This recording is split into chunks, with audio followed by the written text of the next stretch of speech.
Fire types are awesome, so naturally I took it upon myself to beat Pokemon Diamond and Pearl using only fire types. To make this challenge a bit harder, I decided that I won't be using any items in battles. This means that I won't be able to heal my Pokemon or use X attacks to sweep through the game. Oh, and one small fact I forgot to mention is that these games only contain 2 fire types in the entire game. So yeah, this is going to be quite a challenge. My journey starts by naming the character, then we got to name the rival, and I thought it would be clever to name him Water since fire is weak to water. Okay, that definitely sounded better in my head, but I guess we just have to deal with it. I wake up, glued to my TV, watching the news, then I go downstairs to speak with my mom and anyways, we go to see a rival and all that, but you've probably seen this 1,000 times, so I'll just cut the winner. Then we got attacked by Starlies, which we solved by simply committing theft. After defeating the Starly with my newly stolen Chimchar, Don comes in and picks up the briefcase. I check on Chimchar and see that he has a lonely nature, which is actually pretty good, so good for him. We meet Professor Rowan in his lab and he tells us that we can keep our stolen Chimchar, which is honestly really lucky considering this could have been an extremely quick end to our journey. I continue on with my very clever naming routine by naming our Chimchar Monkey. Then I get tasked with the small favor of registering all of the Pokemon in Sinnoh. I kindly refused this offer and moved onward. I go back to my house to speak with my mom when Water's mom rushes in and gives us a parcel to deliver to him. So after beating up all of the children on this route, I arrive in Jubilife. This probably has one of my favorite town themes. I mean, just listen to this. Anyways, I go into the trainer school where I find Water, who has apparently memorized everything on the board. Nerd.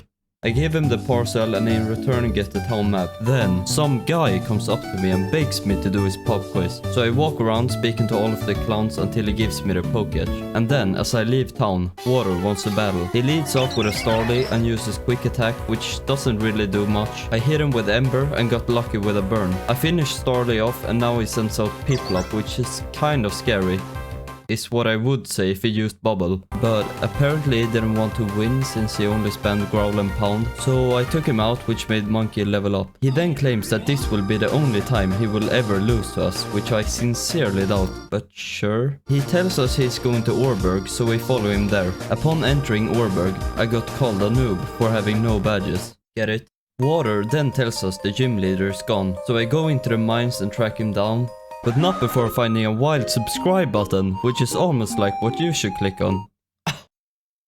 Anyways, Rourke flexes on us for not being able to use Rock Smash. Then I level up Monkey to level 14, which makes him evolve into Monferno. He also learns Mach Punch, which is crucial for this gym since it's Rock type. So now it's time to face off against Rourke. He leads with Geodude, which I Mach Punch to death, and then he sends out Onyx. We exchange attacks back and forth until he goes down, leaving me with 22 HP left. Now comes the scariest Pokemon, Cranidos. It has an insane 125 attack stat, which means that any move from it could be lethal. Monkey attacks him but can't one-shot, so he returns with a headbutt which barely didn't kill us. So another Mach Punch takes him out and we defeated the first gym leader. Now we can use Rock Smash, which means we can access the area above Route 204. But before we do that, we have to deal with these blue-haired people who threaten to cause massive damage to a 10-year-old. Their Pokemon, however, were very weak, so now we're faced with the difficult task of figuring out what to do about the HMs throughout the game. Since neither Infinite nor Rapidash can learn most of them, I decided that I would have to break the rules for this challenge and catch a Bidoof. Now, before you get angry in the comments, I want to say that I won't use this Bidoof for anything other than the services he provides outside of battle. With that out of the way, Frank destroys the rocks on Route 204 and we travel to the Valley Windward. But the entrance is blocked by yet another grunt, so we battle him. His Glameow is easily taken out by a Mach Punch, but then he does what is probably the smartest move anyone has done in this game by far, and locks the door on us. Baffled by this genius play, I return to Floroma Town. I found his teammates in a forest trying to steal honey from this poor man. Monkey then overpowers both of them, which made them run off and drop the key to the Windworks. I unlock the door and skillfully maneuver around the grunts inside the building. Upon reaching the end, I met Commander Mars, who says something about a new world and then challenges us to a battle. She starts off off with a Zubat which gets taken down by 2 Ember. After defeating Zubat, Monkey levels up and learns Flame Wheel, which is a move we will actually use. Mars then sends out her ace, Perugly. She starts off by using Fake Out, which makes Monkey flinch. Monkey stares her dead in the eyes as he Mach punches her. But oh no, she has an Aura Ember. Never mind. Team Galactic ran off and we reunited this man with his daughter. I feel like this should have been a wholesome moment, but instead the daughter just tells him to go shower, Stinky. Next up, we go to Eterna Forest where we meet Cheryl. After teaming up with her, we go through fighting as few trainers as possible to not overlevel Monkey too much. We arrive in Eterna City where the next gym resides. This gym consists of playing hide and seek with the trainers. Monkey went on to kill all of the trainers in broad daylight, which meant we could fight the gym leader, Gardenia. And you can already guess how this is going to end. After obtaining the forest badge from her, she tells us that we can now use Cut. She also gives us Grass Knot, which will be useful to Monkey for coverage. Upon trying to leave the town, I start hearing boss music. She gives us Cut and thankfully runs off again. I teach Cut to Frank, whose moveset is already starting to reach its full potential. Then I go into this very inconspicuous criminal building, sweep through all of the trainers and meet yet another Team Galactic commander. This time it's Jupiter. She leads with Zubat just like the last one. I take it out and she sends out Skuntank. I lower Skuntank to half, but it has a citrus berry and repels with a screech, lowering my defense. But I just kept using Flame Wheel and eventually won since she didn't use a single damaging move to me. Now that we've cleared Team Galactic out of Eterna City, we can move on to the Cycling Road. This is where we'll find our next and only new Pokemon. So after running through the grass for a bit, I found a Ponyta. I caught her and named her Sun Smile. I guess we'll just call her Sun. I level her up and move on to Hearthome. I get jump scared by Water, who wants a rematch. Ponyta managed to kill Starly but was wounded by his starter, so Monkey had to be switched in to handle the situation. He then sent out a Ponyta of his own, which went down to a Mach Punch. Then he sent out Roselia and he started crying and ran off, so we followed him to make sure he had someone to bully him. I arrived in Veilstone City and ran towards the gym, but not before gambling. Woohoo!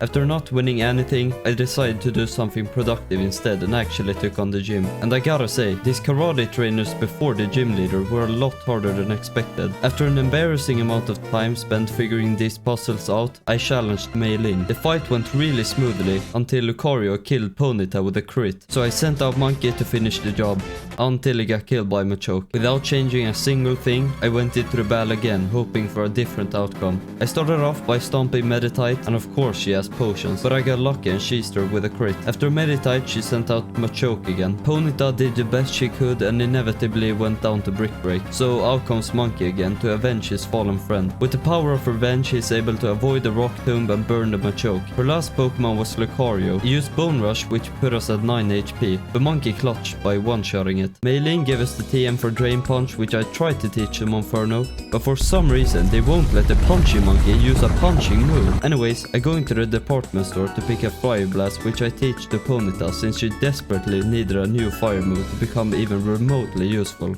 I teamed up with Dawn to clear Team Galactic yet again and picked up the Agent for Fly, which is just a big fuck you since we can't use it. We trekked on towards the next gym, but first I accidentally walk into the wrong house. This guy wants to examine our Pokemon's feet to determine how they feel. Yeah, I report him to the police, pick up the team for Area Lace and move on to Pastoria. There's not much to do here, so we immediately rush for the gym. This gym is literal hell for our 2 fire Pokemon since all of the Pokemon are water types. Crash Awake opens with a Gyarados who has Intimidate, lowering our attack. Oh, and he also has Swagger, which makes every attack a dice roll. Yeah, this fight was not that fun. After losing multiple times, I had to switch my strategy by doing nothing at all and beating him with sheer luck at 4 HP left. After receiving my well-earned badge, I obtain yet another useless TM and the ability to use Defog. Outside, I meet a Team Galactic Grunt who is on a very important mission and tells us not to follow him. So we follow him. But oh no, Water wants to get dehydrated. Get it? He starts off with a Starly and forget it, you've seen this before. We finally catch the Grunt, battle him, receive the secret potion and travel all the way back to Route 210 to use it. Then Cynthia magically appears out of nowhere and gives us the old charm. So we travel through the most awful route in the entire game until we reach Celestic Town. Oh, and Monferno also evolved. We battle this Grunt who says he's going to blow up this entire town because it doesn't need to exist. Then we observe this art and get spawn camped by Cyrus, who does some evil monologue or something, I didn't really pay attention. Anyway, we travel back to Hearthome to challenge Fantina. I don't understand who at Game Freak decided that the challenge for the Ghost Gym would be math, but after solving these spooky first grade math problems, I fought Fantina and her ghost. This fight, like many others, came down to sheer luck. We start the battle off by killing Driftbane with a burn. Then, by some miracle, Fantina didn't use Psybeam with Miss Magius, which made this a free win. I don't know what's up with the AI in this game, but sometimes it seems like they really don't want you to lose. But hey, I'm not complaining. And with yet another well-deserved badge on our belt, we moved on to Canalave City, where the next gym is. But Water's here, but you already know how this goes. Next up is Byron, who I need to remind you, only has Steel type, so... Right after leaving the gym, we bump into Water again, who actually wanted mercy this time. He told us to meet him in the library. We go there only to find out that it was a setup to get us to do chores for the professor. Then a big explosion happened and we are tasked with investigating it. Upon reaching Lake Valor, we find out that Team Galactic was behind the explosion. Shocker. We destroy Commander Jupiter, who tells us to go to Lake Verity. I walked across the entire map since my horse refuses to learn fly. In Lake Verity, I defeated Commander Mars, which I don't know why me and Dawn didn't just jump her in this situation. The next lake requires us to traverse all the way up north. Before you continue, I have to say, this has to be the most random ass place to hide a mandatory TM. Like, this shit is so easily missable. But anyways, we make it to Snowpoint City, where we make a detour from our fetch quest to challenge the gym. The gym leader here is Candice? Candice? I have a hard time pronouncing your name, so please help me in the comments. And would you believe me if I told you my team of fire monsters destroyed her ice team? With our 7th badge collected, it was time to witness the heat death of the universe. But first, we have to release the legendary lake Pokemon. We find Cyrus inside the Team Galactic HQ. It was honestly not that big of a hurdle for someone who's plotting to take over the world. After Rapidash spit him in the face, we freed the legendary Pokemon out of their chambers and moved on to our next objective, which was scaling Mount Coronet. Upon reaching Spear Pillar, we're confronted by 2 Team Galactic commanders trying to impress their boss. Me and Water team up and defeat them pretty easily, leaving us alone with Cyrus. He seems mad I call him weak earlier, since he's been also Mr. Olympia training arc recently. It took 4 attempts and the most godlike RNG you've ever seen, but we eventually managed to beat him. This would usually be the part where you get to catch your legendary, but Monkey just kind of... With no more distractions left, I immediately headed for the last gym. I once again spent an embarrassing amount of time figuring out these children's puzzles until I challenged Faulkner. I don't really have much to say about this fight other than to point out the fact that 2 of his 4 Pokemon weren't even electric type, but with the help of Lady Luck, Rapidash was able to sweep through Faulkner's entire team. And now that we've gathered the 8 badges, the victory road lies ahead of us. But none of this was neither interesting nor fun, so I'm just going to skip over this. After exiting the cave and hearing the most angelic tunes known to man, we enter the Pokemon League. But this wouldn't be a fitting end without a rematch with Water for the 97th time. Am I right? I originally thought him having 6 Pokemon would be a problem until I realized Infernape could one-shot everything he loves. After crushing all of his hopes and dreams one last time, it was time to challenge the Elite Four, for real this time. So without any prep, I challenged the first Elite Four member, Aaron, who only has bug types. Yeah, you can see where this goes. After swiftly disposing of his team, I moved on to Bertha. I wish I could say this fight was easy, but no. Her team consists of mainly ground and rock types, which is surprisingly bad for my team of only fire Pokemon. I know I'll sound insane by saying I kept battling her expecting a different outcome, but I kept battling her expecting a different outcome. I mean, it eventually worked out since a bit of luck caused Monkey to sweep her entire team alone. The next Elite Four member seems to be doing the same challenge as us, except he cheated. I made it to his last Pokemon numerous times, but always ended up dying on the same turn as him. But then I realized, what if I just win? With 3 Elite Four members down, I moved on to Lucian. His team of Psychics was a big problem for Infernape, so I used Rapidash instead, which had Mega Horn. I thought I did something until Bronzong used Earthquake, killing Rapidash in one hit. With no other choice, I switched in Monkey, and somehow he just slaughtered everything. I went into the battle with Cynthia blind and without much prep, but I had faith. Rapidash took care of Spiritomb, and now came Gastrodon, which swept my entire team. I knew Gastrodon would serve as a big challenge since 3 of its 4 moves were super effective. This This meant that we couldn't use the reliable strategy of bad AI. With this in mind, I went on a grueling scavenger hunt across the region, picking up every TM and item on the ground.